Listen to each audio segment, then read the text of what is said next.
Most people trying to get into digital marketing or transitioning from another career into digital marketing are being misled by this start an agency or quit your job to freelance or consult from a beach type of advice that simply slows your progress down or their progress down, or decreases their success rate of even transitioning successfully, or just outright damages their career. Hey, if you're new here, I'm Neil and I'm an ex-IT/tech consultant guy who is now a growth marketing consultant. In this video, we're going to be talking about the 3 things to keep in mind if you're seriously considering transitioning or getting into digital marketing, and how you can do it successfully, saving yourself a lot of trouble and probably even quite a bit of time, maybe even some years. And I'm telling you this because I made the transition myself just under a decade ago. I took a smarter approach which smoothly secured my chances of getting into the field, but I also landed some great positions which helped me break into freelancing and consulting much sooner. So I'll share what I'd recommend based on how I did it. So here's why this will matter to you and why you probably want to even know any of these things. And 1 is, what is the best way for you to get into digital marketing? 2 is, how do you ensure you successfully transition into digital marketing, whether you want to build an agency, whether you want to freelance, consult, or even work in-house at a company so that you can get more of a managerial or directorship role. So first things first, I want to provide some valuable insight and context into why we're even having this conversation. Let's look at SMMA and agency as terms on Google Trends. Notice how it dips quickly. So over a span of a couple of years, you'll notice how there's a sudden rise in those terms. Get, social media marketing, SMMA, marketing agency, that sort of thing. How it dramatically increases, and then there's a sudden drop off in the last couple of years as well. This is basically a hype, it's a trend, and the dip occurs because the hype leaves, right? If you're really serious about getting into digital marketing, then you might find my CV resume template very useful because it allows you to showcase your skills in a simple but effective way and increase your chances of getting your digital marketing role much sooner, and it'll allow you to get a more specialized role if that's what you're looking for. I know I found it difficult in the beginning to find a way of putting my previous skills and showcase into a particular package to showcase them for my next digital marketing role, my first one. And this will be especially useful for those who are coming from a more technical background like IT and wants to get into digital marketing and looking for that specialized role. I'm providing this to you guys so that it speeds up this step of the application process, and it will allow you to package things much faster. So check out that digital marketing CV/resume template. So the first point to keep in mind is the start an SMMA/agency problem, right? So the first thing you want to keep in mind is assess, understand, and plan your move in the first place. So if you're considering getting into digital marketing and have been consuming a lot of content on how to do so, there is a massive problem, and you do need to hear this. So digital marketing is continuously becoming more and more popular, and we can see that from this constant rise over the years for the search term on Google Trends. But with that popularity has come lots of information and content that is inaccurate, lacks credibility, is unreliable, and can be outright damaging to people's lives and their careers. And this is that whole start an agency or SMMA or become a freelancer consultant problem, right? I was also one of those people, like back in the day. I saw a bunch of content, but I remember I felt myself instantly becoming attracted to this idea of, oh yes, we can just start this social media marketing agency, or it just has to be an agency. It doesn't have to be that way, right? You have pure control, and that's important. You need to plan these things out, and you also need to understand what your circumstances are before you even make a move. So if you are watching this, you really need to think to yourself, have you been hooked or pulled into the black hole that is where everywhere you look is you see someone telling you that you need to start this agency or you need to get into SMMA. It's still going on. Even though there was that dip, you still see some of those videos, but notice how those videos are actually less popular now, right? So that there was a massive wave back then, and now people are doing things very differently online, but almost in a similar way, but for other topics, something we can go into another time. So again, you really need to ask yourself, are you one of these people that have been sucked into this content and have just been consuming it, and then almost building up some form of attraction towards just that idea. And that's what it is, that idea of, let's just quit everything, let's start an SMMA, let's freelance and work on this like laptop lifestyle right out the gate, and let's just make loads of money. And that's what it is, right? So you want to be careful, and you want to do the due diligence beforehand on their credibility, on the people that are actually speaking to you. What are they doing? Have they done it? How did they do it? And the main thing is, have they even done it in the first place? There's a lot of people that are talking about that they have done it. Just go and do some research. Just look at the credibility behind this person. Have they actually done it? Are they running an agency? If they aren't at the moment, then they probably have in the past. I'm not saying that people are actually making it up and everyone's making it up, and they're not, right? There are a lot of people that successfully have done this, and there are a lot of people that talked about it that were successful in doing this and still are. But it's up to you to do the research so that you make sure you're just not led astray and led down the wrong path, essentially. And you want to make sure you're asking the question, are they just selling you a get-rich-quick scheme? Because that's how they're packaging it, right? Normally, a lot of the ones to be wary about are the ones that tell you to outright quit, outright start it, and then provide you guarantees that you are going to be able to be successful from this. There are no guarantees from the people. First off, when they do provide you with this advice, you need to remember that this is advice based on if you follow everything that maybe they done to a T, but you need to make sure that you understand as well that it might not work for you, even if you do follow everything, because some things just don't work for everyone. It's not one size fits all, and it's not the same advice for everyone. Because if that was the case, all of us would be doing it, and all of us would be doing it the exact same way, and everyone would be successful, and that's not how things work, right? So you want to make sure that you don't blindly follow the advice. You could lose a lot, and that's why you need to understand your circumstances and then do your due diligence. And not everyone is successful at transitioning. Keep that in mind. People fail, but the idea is that you learn from the failure and then you work your way up, right? And the same goes for me, right? When I first started consuming that content a long time ago, I was really attracted to the idea that I could quit everything and then do things.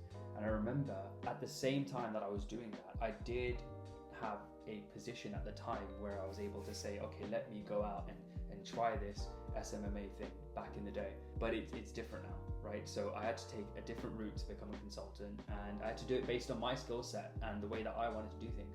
I really had to plan things out. So the tip here is to assess their credibility, right? What are they actually doing behind the scenes, and why are they even helping you in the first place? Ask these questions. Do you actually want to do this? Ask yourself that. Do you actually want to do this? Do you know how much work it takes to even do this in the first place? Are you willing to do that? Or do you want more of a cushy and like easy lifestyle where I say easy, but there is work to do with everything, but easier lifestyle, right? So something where maybe there's a bit more rigid structure with something like getting an in-house role, and you want to get into digital marketing, an in-house role, opposed to things that you're doing with yourself, right?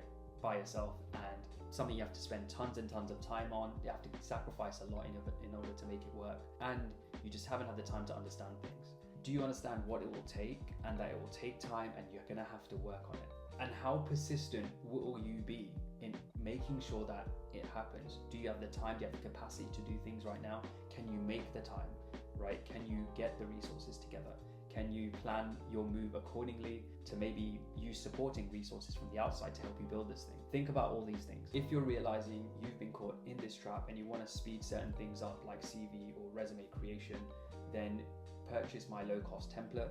It will save you a ton of time. I know I wish I had my CV/resume template back then, or if I could get it from somewhere, but I spent my own time basically adjusting a few of the things, laying out my CV/resume in a certain way so that I can successfully showcase my skills and my transferable skills and put them in a way where I can make it more digital marketing focused. I'm not saying that this is a godsend, but this was definitely useful for me, and I reckon it would be useful for you in terms of saving you time as well. So yeah, do check it out. I made it low cost so that it's easily accessible. So do let me know if there's any feedback on that template, and if you do that, thanks. So the second key point we need to consider is to stay in your lane. Don't quit everything.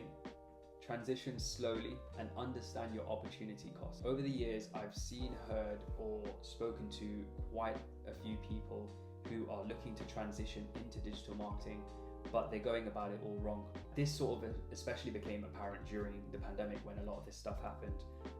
And that was because everyone was sort of forced into remote work, and when some were furloughed, there was content everywhere about starting your own thing and having a side hustle and and it was always packaged in a way where quitting your job was always the answer, which is not, right?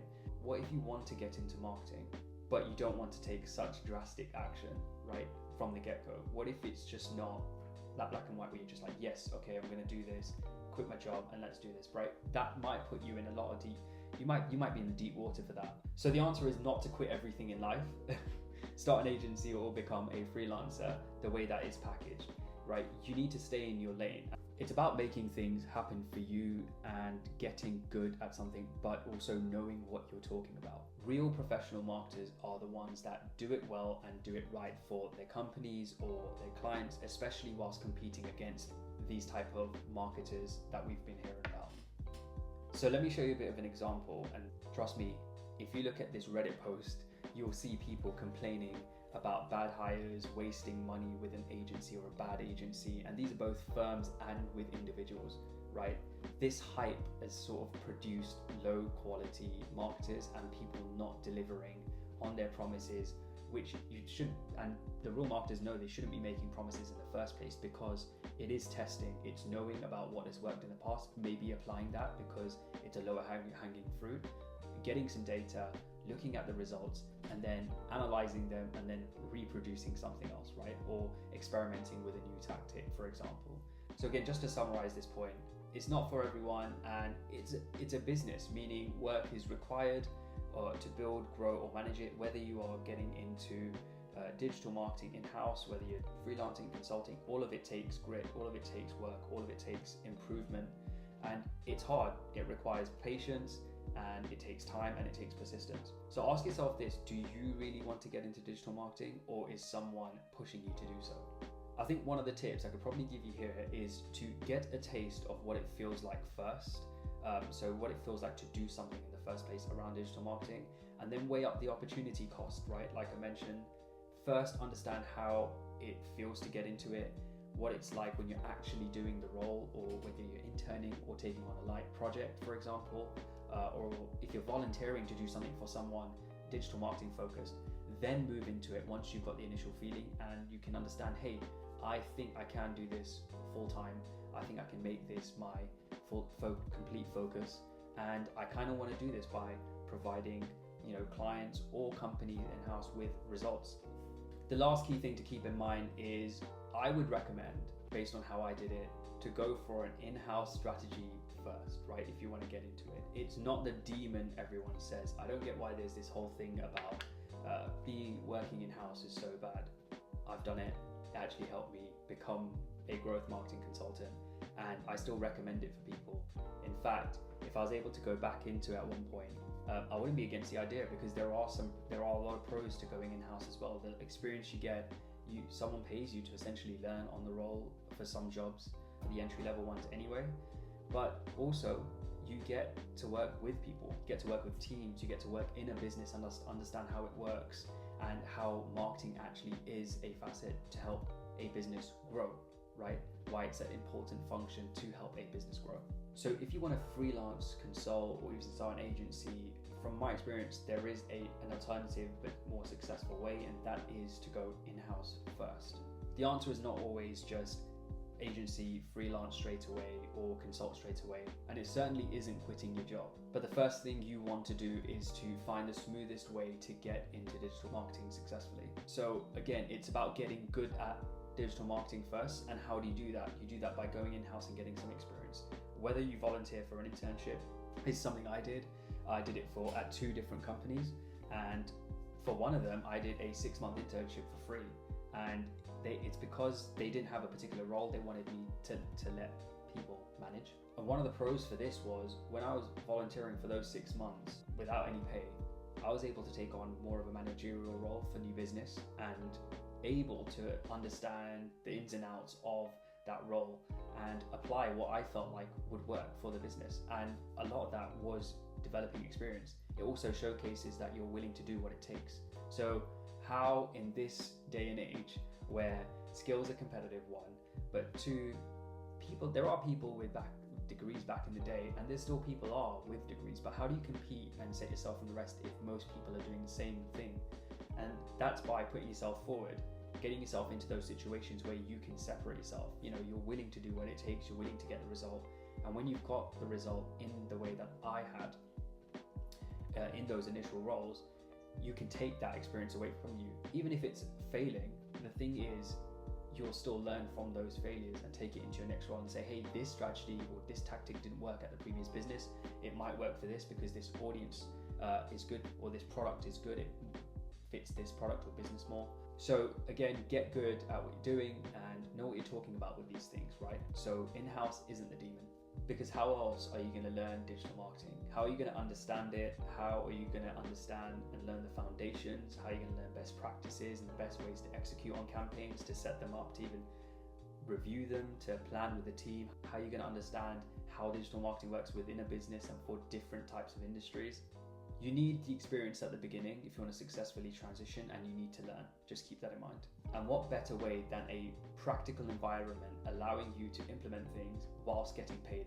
So depending on your circumstances, wouldn't getting paid and learning and building up your experience mean that it's better for you, opposed to quit everything where you might not be getting paid, where you might be getting paid maybe, I don't know, 3, 4, 5 years, or not getting paid at all, by the way, because there's a lot of unsuccessful people in their transition, or even just getting into it full stop. Why not get paid, gain experience, and learn from the other people who are veterans or experienced in the environment, build up those connections as well, and then move out once you have some wins in your pocket, right? To build up your credibility, to build up some reviews, build that credibility, the reputation in the field, and those accolades by going in-house, so that you can get the referrals, the testimonials, and even the certifications from the get-go. So to summarize those 3 key things, and you want to get paid while learning, you want to build a portfolio of real results, and you want to document your wins and testimonials to create a CV or resume that is marketing focused, that can get you these in-house marketing roles. Watch my video on how to develop that. You'll discover the exact format and insights hiring managers are looking for. I'll show you where most people get their CV or resume creation wrong, that kills their chances of getting hired immediately. So there we have it, everyone.